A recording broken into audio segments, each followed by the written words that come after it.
Rand Paul. He is senator from the great state of Kentucky, and he's also the author of The Case Against Socialism. Rand Paul, thank you so much for joining us this evening. Listen, you have been warning America about the inflationary dangers of this massive orgy of spending from Joe Biden as well as his allies on Capitol Hill. And I know you're keenly aware of the dangers that we face. A warning also came out today from somebody who I think we should pay attention to, Paul Tudor Jones, who is probably the most legendary money manager in America today. Let's listen to his warnings, and then I want to get your reaction. Here's Paul Tudor Jones. There's a combination of structural and cyclical forces that right now are all rolling in the same direction to say that inflation can be much worse than what we fear.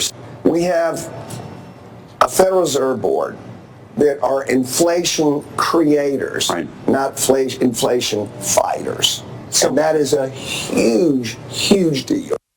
So, Senator, on both the warning side in terms of ringing the alarm bell, that this could be far worse than most people realize, as well as the fact that the Fed is largely out to lunch in terms of fighting inflation, what is your reaction to Paul Tudor Jones? I think he's absolutely right. I think it's going to be worse than anybody's predicting. There's no transitory nature to this. This is something that's with us, going to be with us until we quit borrowing so much money. I think the inflation right now we have, the Social Security Administration said they're going to increase the cost of living increase next year 5.9%. This is the largest increase in cost of living or inflationary adjustment that we've had in probably 30 years. But realize that that 6% inflation is based on the 3 or 4 trillion we borrowed last year. That was infused into the system through borrowing and printing money last year. This year, we're already at 3 or 4 trillion in debt, and they're talking about 3 or 4 more trillion. So I think what's going to happen is that you've got 6% now from last year's behavior. This year's behavior can go even higher. So I think we could hit double-digit inflation. It's incredibly disruptive. The labor market's screwed up. Every part of the food chain is screwed up. And people think that this is somehow something that's just transient, that's going to get better. No, my prediction is it gets worse over time because we aren't learning our lesson. And he's exactly right. The Fed is aiding and abetting big government. They're not trying to put on any kind of restraint. They are actually encouraging this spending spree.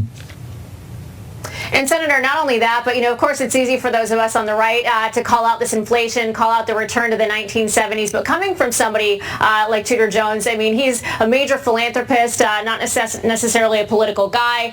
Calling this out, it really adds to the credibility of that warning. I think so, and you can't escape this. This isn't one of those things you can just say it isn't happening because there's so much evidence of it all around us. People go to the gas station, they can see it. People go to the grocery store, they can see it. So this isn't something that people through political persuasion can simply say, oh, it's not happening. People know it's happening, and I think this is reflected in the numbers of people losing confidence in Joe Biden. Some said, oh, he was going to be stability, and then we had the Afghan debacle. He was going to bring this guiding, comforting hand to the economy. Now we have inflation rising. And really it's this bait and switch. The Democrats say here's something for free, but it is a bait and switch. Nothing really is free. It's paid for through borrowed money, but ultimately through inflation as well. Senator, I want to ask you about that aspect of it because, I've made the point that I think that independents are leaving their support of President Biden in droves because of this very issue, because of inflation. People who aren't necessarily particularly politically involved, but, to your point, everyone has to live with the consequences of this Biden inflation surge on a day-to-day basis. Now, what the Biden folks will claim and his allies in corporate media will claim is that, well, this is the natural result of a recovering economy. And I want to put some data here on the board to dispel that. If we can take a look at CPI, you will notice that in the second half of last year, when Donald Trump was still president, for the last 6 months of his administration, CPI, the Consumer Price Index, was at 1.4% or lower, and that was as the U.S. economy was aggressively reopening, particularly in freedom jurisdictions, places like Florida. So we had aggressive growth with extremely tame inflation. And as that graph that we're putting on the screen shows, it literally started to explode as soon as Joe Biden took office. Now, to me, the numbers tell the tale there, and the numbers don't lie. This is completely a creation. It is a created crisis of Joe Biden, along with Chuck Schumer and Nancy Pelosi, all conspiring to take a government that was already borrowing and spending too much and putting that borrowing and spending on absolute steroids. Your thoughts?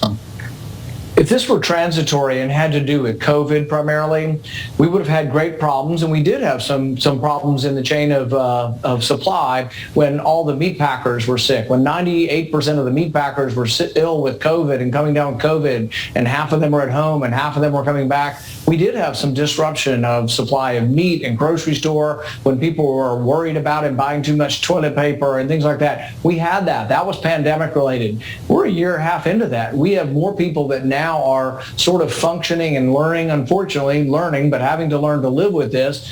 And I think we really don't have the disruptions we had a year ago. So the only thing to explain the disruptions now really is inflation.